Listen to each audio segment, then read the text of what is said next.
Filthy Animals is an ecology podcast for adults. Episodes may contain strong language and graphic descriptions of natural phenomena. A more detailed list of content warnings is included in the episode description. Welcome to Filthy Animals, a sex, drugs, and ecology podcast where science educators talk about the unusual adult activities of the natural world that we believe you need to know about. Every month, we'll expose you to the latest research on all the filthy topics your high school science teacher was too embarrassed to talk about. And hosting this podcast is me, Rachel.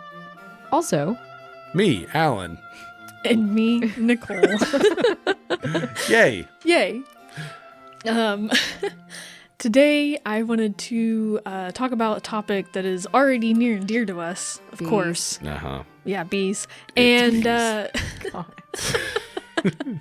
talk about the naughty things that they do, you know? okay. Rachel, as a joke, like 3 weeks ago, was like, is your episode about insect sex just going to be about bees? And I was like, well, I mean, it could. And then I did that. You enabled her to do this. It's You true. gave her the freedom to. Yeah. And I have no regrets. Yeah. Good, I'm glad. All right. So what sort of kinky weirdos are bees? Pretty incredibly kinky weirdos, honestly. Oh. If I'm being honest, learned a lot about bees. Nice. A lot of this comes from, again, the book What a Bee Knows, but I also just kind of delved into a couple fun case studies, I guess, about specific species that I thought were interesting. So, yeah, let's take a moment, breathe, Okay. Wow. imagine you yourself as a human, not a bee. Okay. You yourself, the human, Yeah. walking along just a beautiful rolling prairie landscape. Okay. Lovely. I'm there. You're there. You start to crest a hill. Okay. And the smell of roses starts to hit your nose. But you know, you've walked these hills before. You know there's no roses here. What could possibly be hitting your nose? I will say there's nothing worse to me than something that smells good, but its origin is something not good. You know? Like, do you ever, like, you're walking around, like, you know, you walk around in a city and you're like, oh, it smells like food. But do you know that it's food? You don't know. You don't know what that smell is. What? You know what I mean? I'm sorry. This is my personal hell right now, is what I'm saying. I'm so sorry. It's okay. So what's horrible thing is this rose smell coming from? I'm braced. You can let it out now. It's not horrible at all. Oh, okay. How refreshing. Yes. You continue walking up the hill and you notice little bees darting to and fro. And it turns out that these are the Arizona carpenter bee. And when the males are doing this display that is called hilltopping, the males will all kind of gather together and, you know, do these aerial acrobatics or just kind of, you know, sit there, fly in one spot and just kind of hover and keep a lookout for females. And while they're doing this, there's just so many of them here. They're all releasing pheromones that smell to us a lot like roses. Like, it is so pungent that you usually will smell them before you actually see the bees doing these aerial displays. Dang. Wow. Yeah. They're just putting out so much, like, attraction, love aura Yes. that you can actually smell it as a human being. Yeah. That's alarming. A little bit. There's some very excited bees. That's what I'm hearing. Yeah, they are. And it is true. They are trying to attract a female. These displays are also known as leks. Oh, sure. Yeah. Okay. Just like a prairie chicken or any other number of grassland birds will kind of line up for the bees that's on the top of the hill and do these displays and wait for females to come by. And it is the female that gets to pick her favorite male out of the lineup. If the male dares to approach her before she's picked him or heaven forbid, touch her, she leaves immediately, never to return. Yeah. So he has to kind of entice her in with his beautiful rose aroma, show her, wow, look at this leaf. Isn't it just perfectly lit and flat? Wouldn't you like to just sit here for a second? And if she does, they mate, go about their lives, probably never to talk again, but, you know, she was serenaded with that beautiful aroma. She's happy with him. Nice. Wow. Yeah. I mean, how long is that life, you know? So Yeah. I mean, a couple weeks. Yeah. So. Well, I'm just saying, like, hey, you know, they're living the dream out there. Yeah. It's true. Let me ask you this. Yes. Okay. Is that normal for bees? Like, okay, the like intersexual selection, you know, you have one sex being sort of in control of who gets to mate from the opposite sex. Is that common for insects and bees in general? Or is this like a weird thing? This particular display is not super common. There are other species of bees that do lex or hill-topping displays. There are also butterflies, flies, and wasps that have been known to do hill-topping displays like this, where it is very much like female choice, male showing off as much as possible. But there's also like plenty of trickery, and, you know, straight up forced copulation and things like that also exist. Gotcha. And in general, when we're thinking about like, it's hard to make generalizations with insects because there's so many, but if you had to make like a generalization about like solitary nesting bees, a lot of times what happens is the female will lay eggs kind of like in a large tube or a tunnel. The eggs that she lays first are going to be females. She kind of caps that tunnel with males, very purposefully. Like this is really, really common and really well documented. And so with the males at the end of the tube, one, if they get eaten, males are less important than females, since really you need one male and he can mate with dozens or hundreds of females. Sure. But also, that means that the males are going to emerge first because they're at the beginning of the tunnel, if that makes sense. Okay. So the egg hatches, the young develops with the food that the mom provided them. They completely go through like their whole like beginning of their life cycle inside of these cells and emerge as adult bees. The males emerge first. Sometimes they will disperse, but a lot of times they'll just kind of hang out nearby because even though solitary bees, you know, are solitary when they nest, a lot of times, especially like sweat bees and megacheiles, they kind of find like a spot that works well. So there'll be multiple females using this area, but they're not sharing a nest.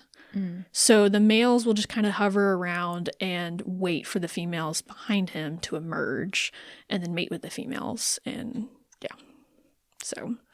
Okay. I think I understand. It's usually less romantic. It's just kind of the males waiting for the females to appear, mating, and going about their day. Okay, so there's not the hill topping, the lecking is not standard necessarily. No. It's usually just a lot more pedestrian. Yeah. Functional. Yes. Workman-like. Let's make some bees. Yes. Gotcha. Okay. Absolutely. But that's not to say that, like, I mean, the whole point of the episode is that there's a lot of weird stuff going on with bees and wasps as well. And what's kind of interesting, like with the carpenter bee in particular that I just mentioned with the hill topping, the areas that the males are doing these displays they're not like defending territory. They're not defending food sources, they're not defending water sources or even nesting sites. They're literally just finding the best places to be in the open and on display. So there are some bees and insects that will defend, you know, nesting grounds, nectaring grounds, things like that to look for mates. But that is not the case with these hill-topping bees. Okay. Yeah. They're just there to look pretty and smell pretty. Nice. That's great. Yeah. And I highly recommend you look up these guys because they're super pretty. The males are like golden lions. They're gorgeous. Like, I can't imagine what it looks like with UV vision. I'm sure they glow. And the females are just like jet black and so pretty. But yeah, they're absolutely gorgeous. Oh, gorgeous yeah. bees. So pretty. It's a handsome fellow. Wait, what's Yeah. the dark one? That's the female. Okay. It's a dark one. Yeah. Oh, So, look how fuzzy. Very sexual, dimorphic. The males look way different than the females, but that is the same species. That makes sense. If they're lucky, they're going to look way different. So while it's not necessarily normal for bees to like pay attention to their mates and, you know, woo them, there are a lot of bees that do have like kind of tender rituals that they do to either attract a mate or convince, usually it's the males, convincing the female to allow him to mate with her. And, you know, there's a lot of instances where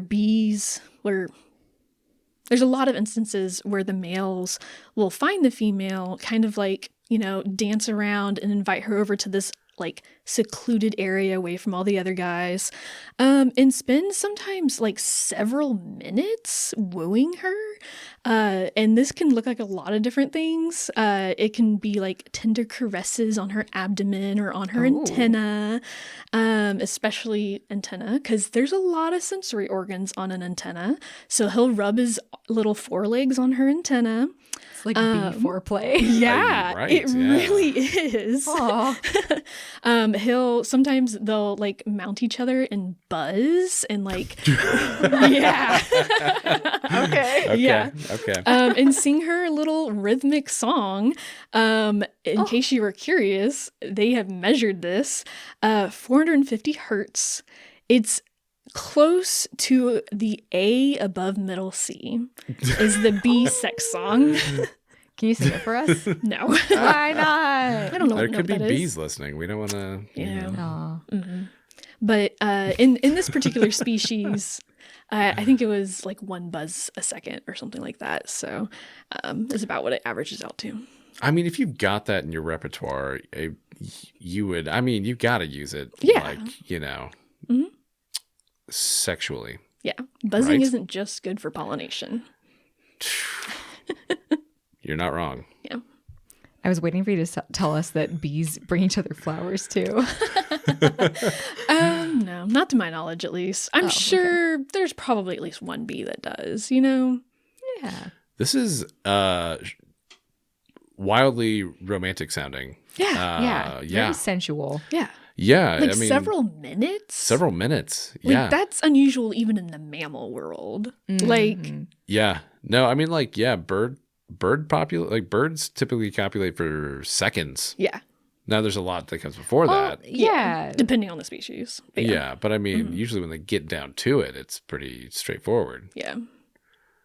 Rachel, Well, but you said that they didn't like get down to it. Like this was. This is like all foreplay. Yeah. The actual mating for most bees is like a second or two. but this is like this is after sort of mate selection. Yeah, okay. she's already like pretty much decided like, okay, yeah, I'll go back home with you. Yeah. But there's still several minutes of foreplay before actual intercourse. There you go. So, Wow. Which, I mean, you put that in the context of a bee's lifespan. Yeah. This is like significant. Significant. Yeah. Yeah. Good for them. Good for them. Yeah, Yeah. yeah, They absolutely. got endurance. Yeah. Some other quick examples of some foreplay in the bee world is some leafcutter bees have these like paddles on their front legs that are concave. So they will take their front legs and cover the eyes of the female, blinding her as they have sex. And there's other ones that have like specific grooves on their front legs that release pheromones that they'll rub all over the other bee, but mostly on their antennas. There's also some bees that have special grooves on their antenna that almost kind of lock with their mate's antenna, and they like exchange pheromones that way. So a lot going on, mostly through smell. This is extremely intimate. Yeah. I Yeah. was not expecting this level of No, like this is- intimacy and seduction. Yeah. Yeah. Why the what is? Do they have any insights on the blinding thing? Like the I have no idea. That's just what they do. It was just a footnote, and I was like, I need to know more, but I couldn't really find anything. Okay. So, yeah. The scientists observing that were like, ooh, I don't know if I should be watching this. Yeah, right? I'm going to leave you guys alone. Yeah. So. As they just buzzed each other to ecstasy. Yep. Okay. Interesting. Absolutely. Another one. The alkali bees, which are like sweat bees, they have spines and bumps. That's how it was described. That they will rub on the females to, get her in the mood. So. Interesting. Yeah. We have physical and pheromones going on. Amazing. Yeah. I wonder if depriving the female of her senses makes the pheromones even more potent. Ooh. Well, yeah, maybe. I love that idea. That's fun. This is interesting that they have so many physical, like, adaptations exclusively for these sort of like auxiliary parts of mating, whether it's the locking antennae or the covering eyes or the like nubbly rubbins. Yeah. Oh, yeah, like, the nubbly rubbing. Yeah, which, I mean, that's like a lot to evolve and invest in just for things that aren't directly involved in, in reproduction. Yeah. That's wild. But for some bees, like, that is really important, like, because there is a lot of female choice in bees. Like, they have to seduce her in order to, pass on their genes. And it's actually been found, like, male bees are so hard-coded for sex that they have enlarged areas of their brains for scent or for sight, depending on, like, which one of those they use in their mating displays. Wow. Yeah. Huh. Their entire brain is built around the way that they have sex. Yeah. Cool. Yeah. I mean, that makes sense. Isn't that like the purpose of a male bee? I mean, yeah. Kind of their entire existence. Yeah. Yeah. Pretty much. I have another fun example of female mate choice. There was a species of mason bee that I found a article on where they watched which males were successful and which males were not in their mating attempts. And they took measurements on all of the losers and all of the winners. And they found, quote, females showed a preference for intermediate-sized males and were slightly larger, like just like barely on like the slightly larger side. Furthermore, male precopulatory vibration burst duration was significantly longer in males accepted for copulation. So the ones that were average, but maybe a little bigger than average, and then buzzed really good were the winners. Interesting. Yep. Great.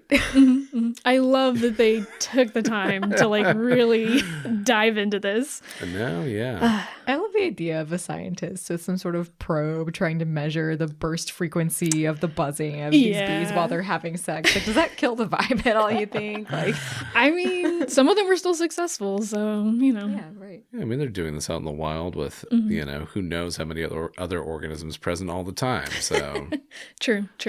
Privacy's probably not important. Yeah. I mentioned a lot of physical ways that, these bees are attracting each other.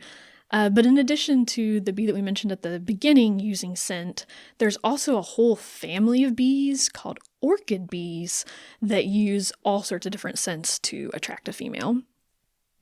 They will gather scents from different orchids and make unique, like, colognes that they then will emit later to attract a female. And they can use like several different species of orchids in this cologne like concoction. It's not just one orchid flower that they're using. It's multiple orchids. And the cologne that they make is not even like species specific, like individual males within the same species will make different colognes and be more or less successful depending on how good their cologne smells, which is absolutely wild. And they did find that the, colognes were more enticing to the females than just like the smell of the flower themselves. So, there's something very specific happening and some like choices made that make it especially appealing to the females. Just crazy. Okay, so these bees get basically one shot to concoct a cologne from scratch using orchids. Yeah. That will dictate whether or not they pass on their genetic material. I mean, kind of. Their entire legacy as a bee comes down to how well can they mix up a cologne on the fly. Yeah. They can probably adjust it a little bit, but yeah. That's pretty cool. If you aren't born with the ability to figure out what smells good to the ladies. Ooh. Yeah. Yeah. Yeah, that's a fair point. Mm-hmm. Honestly, that makes sense after the very first bee you talked about, where their pheromones smelled like roses. Mm-hmm. Like, obviously, these are animals that are really highly tuned to smells and very sensitive to smells. Yes. And maybe, do their pheromones mimic, like, chemically the smells of flowers in a lot of cases? Yes, there are several species that I was reading about where, like, even if they're not using, like, smells from flowers, like, the orchid bees are using, like, the oils from the flowers, but there are other bees that make, like, artificial colognes, and, like, they're using, well, not colognes, they're using their own pheromones, and they are very chemically similar to flowers that the bees also use, like, for nectaring and stuff like that. So, yeah. See, it's kind of like they're bio-augmenting their own pheromones with these flowers. Mm-hmm. That's very It's cool. super cool. The neurological response to food and the neurological response to sex for these animals, then how closely linked is that? Just, we talked about, when we did the bonobo episode, we talked about how the feeding and the sex are really closely linked. Yeah. Because it does kind of light up some of the similar parts of the brain, reward centers, I guess, for them. Yeah. Is that what's happening with the bees as well? Is that are they nectaring at the same flowers they're borrowing cologne from? Yes, they are. So I don't know for sure, but I imagine that it's probably lighting up similar parts of the brain for sure. Interesting. So they're somewhat attracted to the flowers, one would surmise as well. Yes, for sure. But especially with the orchid bees, like I said, the females, they have been shown that the females, while attracted to the smell of just the orchid, it's when the males themselves are mixing the smells. He is also adding something to that that is specifically attracting her as well. Yeah. I see. Okay. Interesting. Yeah. Wow. Whoa. Little chemists. Yeah. Good for them. Yeah. That is complicated. Yes. Yes. Yeah. And there's I don't really understand chemistry, but if you look into this, people are breaking down the exact everything that's in these colognes and in, the flower scent and all that stuff. I just don't understand that part, so I scrolled past it. But it does exist. This is research that has been very it's very, very deeply involved and very much highly researched. Okay. Yeah. It's very interesting, the extent to it. The male investment, when the male investment of a species is trying to entice a female, the things that they do are become capable of is wild. Yes. Compared with when the male investment is just bettering other males, it's much lamer. I don't know. Yeah. And I found this, again, it was just a footnote that I found somehow. I don't remember exactly how I found it originally, but I looked up this one grad student's work, whose name I did not write down because I'm a bad person. And it was about a parasitoid wasp that had some very interesting mating one, foreplay, but also just strategies in general. And the strategies changed depending on the competition around the wasps. These wasps are extremely tiny. The way that they were studying them in this was they took a petri dish, which are 4 inches across, 4 inches in diameter. And they had 10 wasps at a time inside of this. And they had plenty of room to get away from each other. These are very small animals, just to kind of get some kind of scale here.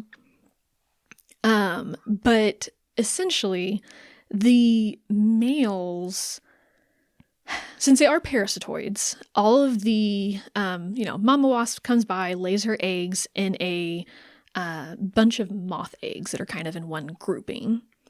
As the adult wasps emerge, the males, if there are no other males present, will just mate with as many females as he can, as quickly as he can. If there are other males present, however, he will do this extra step that they called tagging. So he will approach a female from the side, again, very weirdly specialized antennas, where he kind of rubs the tip of his antenna to the tip of her antenna, and they almost kind of lock together a little bit. He'll move so that he's directly in front of her, and start to kind of tap his antennas on top of her antennas. And when he's doing this, he is depositing pheromone onto her antennas. This does a couple different things. One, it's masking her own pheromones so that she is less enticing to nearby males. And he is leaving his own scent on her that, again, is kind of pushing away other males, because it's antagonistic in a way, I suppose, the pheromones that he's leaving behind. And he leaves. And he goes find another female, will tag her, find another female, tag her. He'll tag as many females as he can, and then go back later to actually mate with his harem that he has now created. Wow. So why not just do it right there? Well, because he knows that there's other males present, so he's tagging as many as he can to like gather this harem and basically do mate guarding from afar, while he tries to find more females. Because if he just, mated right away, then that's time that he's spending with one female that, someone could swoop in and grab another one of his females while he's not like paying attention. Have to maximize the, It's quicker to tag the females. Copulation in these wasps is wild. And that's another reason why, like the tagging, because copulation takes a long time with this species. Oh, okay. So it's quicker just to tag a whole bunch of females real quick and come back later. Gotcha. And she's like obviously allowing it because he couldn't just sit there face to face and tap her antenna without her being into it too. Like they're picking each other and saying, okay, I'm committed. And yes. Yeah. Yeah. And there is like, for the most part, females are loyal, for lack of a better word, to the male that tagged them. But if he doesn't come back for a while, she'd be like, I'm bored, and just go mate with somebody else. So, okay. Yeah, there is still lots of mate choice in this particular relationship. Interesting. Yeah. Interesting. So, like, how tightly do these things swarm together that there would have to be this rush for like is that common? Like, they're not like a social wasp necessarily, but they're just in such close proximity that they have to like make this mad dash to tag as many potential mates as possible. Yeah. Since they are parasitoids and they're parasitizing like a egg mass, like on a leaf, all those eggs are laid very closely together by the moth that they're parasitizing. So when they emerge out of the moth egg, they're all very close to each other as well. So it can be a very high competition environment. Gotcha. So, okay. Yeah. Mm-hmm. Dang. That's wild. Cool. Yeah. So wait, what is the copulation of the species like? What does this eventual wasp orgy turn into? Yes. So it is very well documented. I saw a video. It was wild. So essentially, once the male either no competition or the high competition one where he's tagging the females, once he is ready to copulate, he will stand face to face with his lady of choice, and they just kind of like stare deeply into each other's eyes, and he will tap tap tap tap tap her antennas, and she will kind of droop her antennas down in front of her. Then he will take his forelegs again and kind of do like this waving motion in front of her face. And as he's doing this, he is rubbing each of her antennas. And it's very like ritualistic. He'll take his right foreleg and, rub her right antenna 3 times, or her left antenna 3 times. Then he'll take his left foreleg and do the other antenna 3 times. And he'll take both hands and like rub down both antenna like 3 or 4 times. Like it's over and over again. Each time he goes to a new female, like it's ritualistic, this weird pre-copulation, dance that they do. There's a very distinct formula for how to like please the female. Yeah. It's almost always the same pattern as almost well. always the same pattern. That's so weird. Mm-hmm. Okay. Yeah. And if she enjoys all of this antenna rubbing, she kind of goes into a trance, and she's just kind of hanging out there, and he will mount her, they will mate, and then after mating, the males usually will kind of go back in front of her and will kind of start pushing on her antennas again, but it's a little bit rougher, to the point where a lot of times she ends up kind of like tipping backwards because she's in this trance. Like she's like so into this, she's like tranced out. So he ends up a lot of times kind of like toppling her backwards almost onto her abdomen, and then she'll start kind of like pawing back at him with her front legs, and he'll kind of push back on her, she'll push back on him, and that's what breaks her out of the trance, is like them like not fighting, like it doesn't, I don't know, they call it striking like in the paper, but when I was watching the videos, like it was like sensual, like it was not striking. It's not like slapping her across the face to snap her out of it. No, like it's very like, I don't know, it's weird. And yeah, once she kind of like starts like smacking him back, that's when she breaks out of the trance. She leaves, lays eggs, everybody's golden. The females do only mate with one male, and that's pretty common in a lot of bees. Interesting. Yeah, they only mate with one male. Not all species, but a lot of bees, they do that.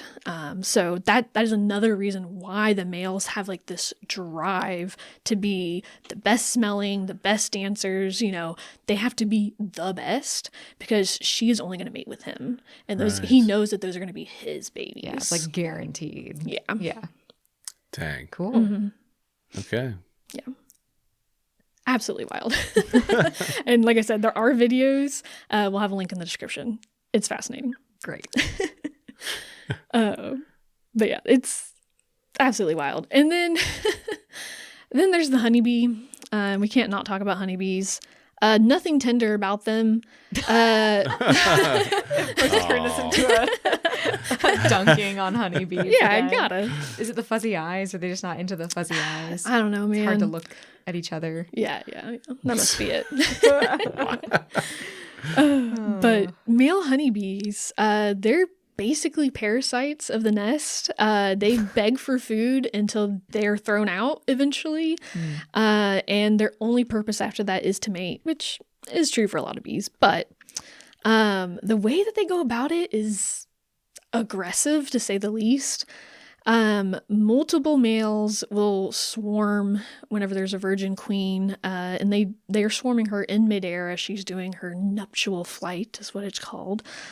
And they are delivering about 100 million sperm every time they're mating with her. Jeez. Is that really necessary? That feels like a lot. It's a lot. I guess they only get mated with one time, though, and then they have to produce thousands of bees. Yes, yeah, that queen, she will mate with multiple males. Oh. But she's storing enough sperm to last her whole life. And it's She's important. gonna get enough sperm. Gosh. Oh my God. I'm trying to because a honeybee, I'm just trying to picture what is the volume that a 100 million sperm occupies within a bee's body, because this isn't a large organism. Yeah, a honeybee penis is very large, and like alarmingly so, and it has these fleshy protuberances on the side of it that It's a lot. But when the male mates with the queen, his penis pops off inside of her. Sure. With an audible pop, like to the human ears.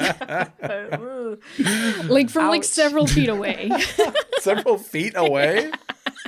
Oh my gosh. Oh no. So and he dies. Like you can't lose a giant organ like that without dying.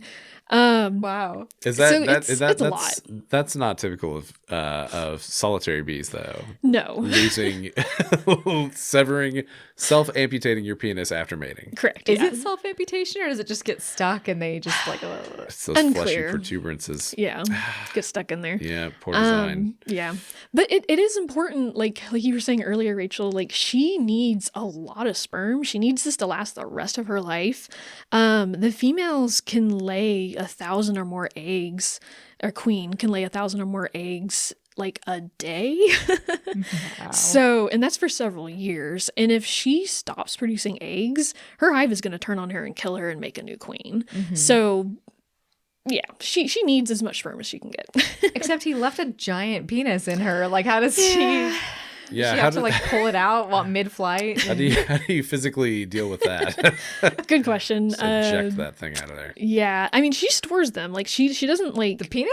Yeah, like they're still in her. Like maybe not forever, but like there will be multiple penises in there. What? Like yeah. How is it like a Robin Hood situation where they're like breaking the other one in half the next time, or like A what Robin is- Hood situation.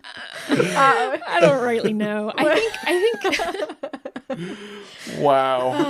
I imagine that it's not super comfortable for the queen. Would be my Probably not, guess. It's- yeah. They're just shoving more up there as much as they can. Yeah. So This Yeah. is this is so much worse. This is so much worse than just really the bad. nice, I know. like, oh, it's the smell of roses. And we're just like, oh, it's foreplay. And these No, bees are Virgin these queen bees are gets lovers. gangbanged. Penis falls off. Yeah. She hoards them all. It's Yep. the pop of, the violent pop of, the next generation coming along. Yep. Yikes. I Ugh. Wow. will admit that it's not only honeybees that do this. You There were trying to are make this a honeybee issue. Is this You a social monster. solitary bee, like, discrepancy? it's kind of there are the next bee that I wanted to talk about, they are solitary bees, but they are, as far as I know, the only bees that are solitary bees that are documented to have like a similar mating strategy. But yeah, I think as far as like multiple matings for one queen, like that's going to be a social bee thing. Like solitary bees don't need to do that because they're only producing maybe like 100 eggs, not thousands and thousands and thousands in their lifetime. Right. Sure. So, yeah. But there's about 600 species of what's known as stingless bees. A lot of them live in Australia. And they have also a rather traumatic mating event where the males find females, mate once, and the males again break off their penises inside of the female. However, it's different because him doing that, the penis acts as a sperm plug so that no other males can mate with her. So he is mating once, but she is also only mating once. So yeah.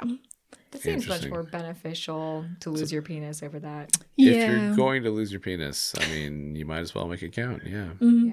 Yeah. Yeah. Just, if you're going to forget your dick, yeah, might as well. Uh-huh. Yeah. God, I'm still so confused about the fact that like a honeybee male could get his penis stuck inside her, break it off, and she still can fit like 3 or more I don't remember how many additional. it is, but yeah. Mm-hmm. I don't know. The math just ain't mathing Well, in the my queens head. They're they have a large huge. abdomen. Yeah. Very long abdomen. Yeah, So. they're gigantic. Especially the males, like I said, they have a large penis, but like in comparison to their body size, drones are significantly smaller than even non-queens. So, yeah. Okay. Interesting. I'm sure it's still not comfortable. Yeah. Well, So, I mean, probably not.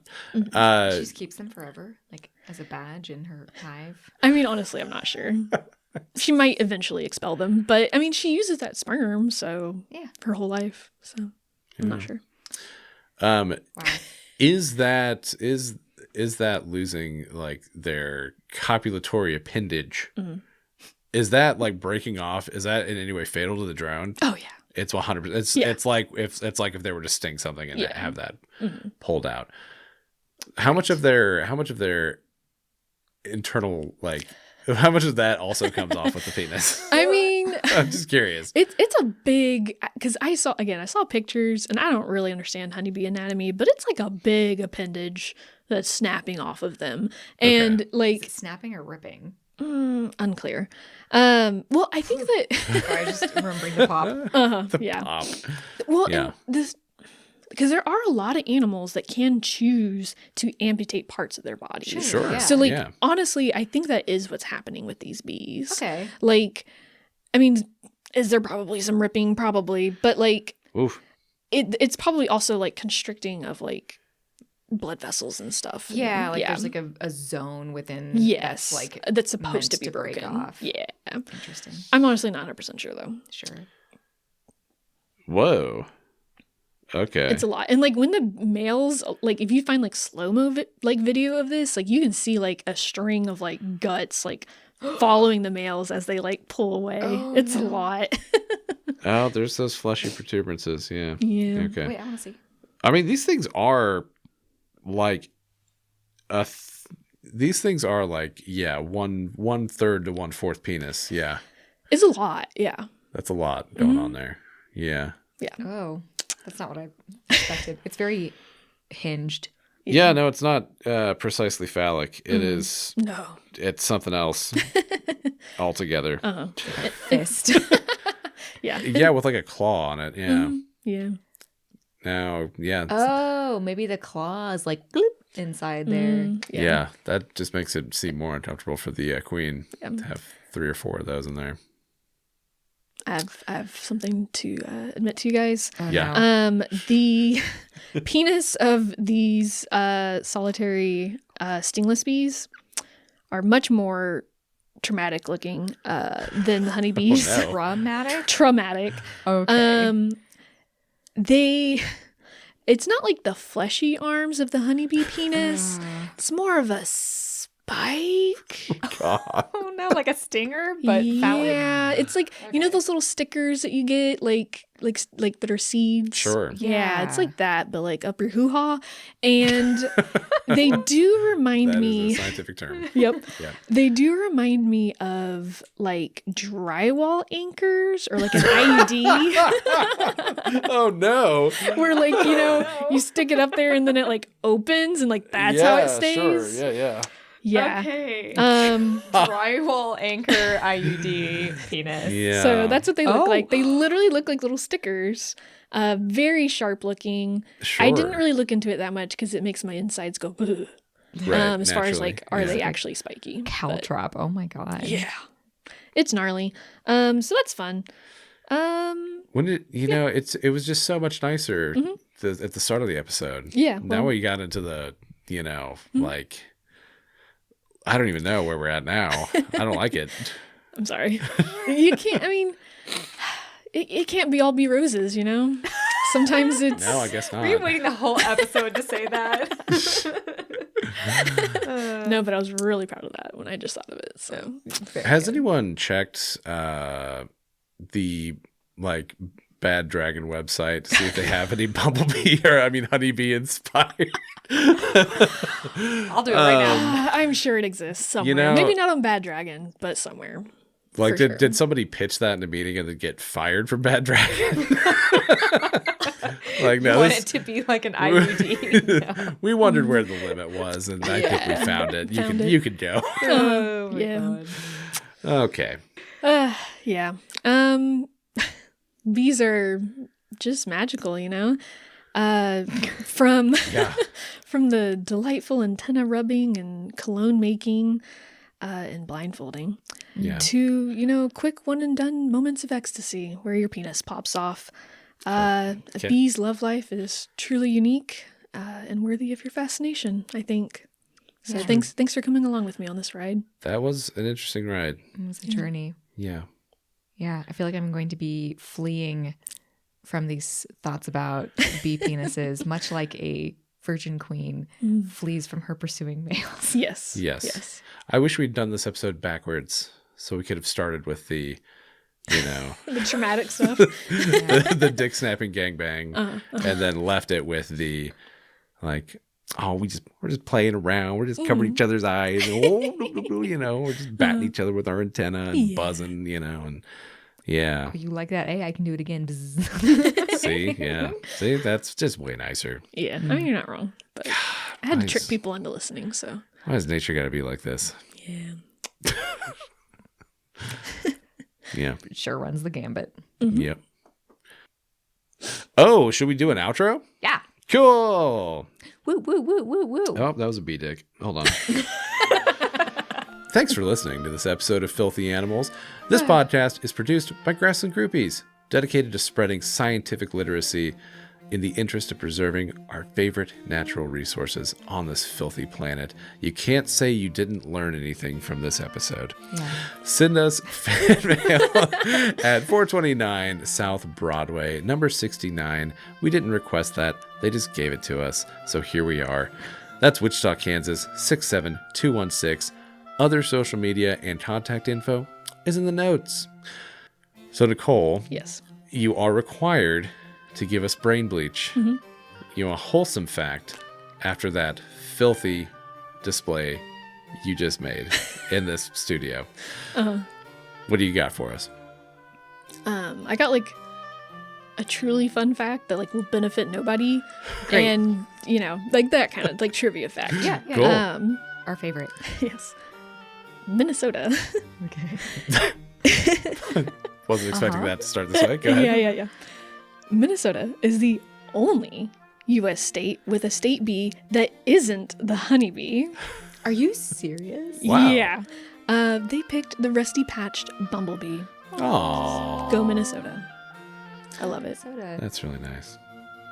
And may the bubble prairie rest in peace. It wasn't in Minnesota, but yeah. It's Illinois, I think. Yeah. Stupid Illinois. Oh, sorry. Cut The that. prairie state with less than 1% prairie remaining. Yeah. Boo. Boo. How's bumblebee sex? I mean, probably a mixture in between the two, honestly, because they are Alright. social. So Yeah. Well, you can't say that until you know. We'll Yeah, find out next true. time. We'll find out another episode on that. Yeah, I'm sure there'll be more bee episodes. Just surprise all bees this season. Yeah. Yep. Bye. Bye. Bye. Goodbye.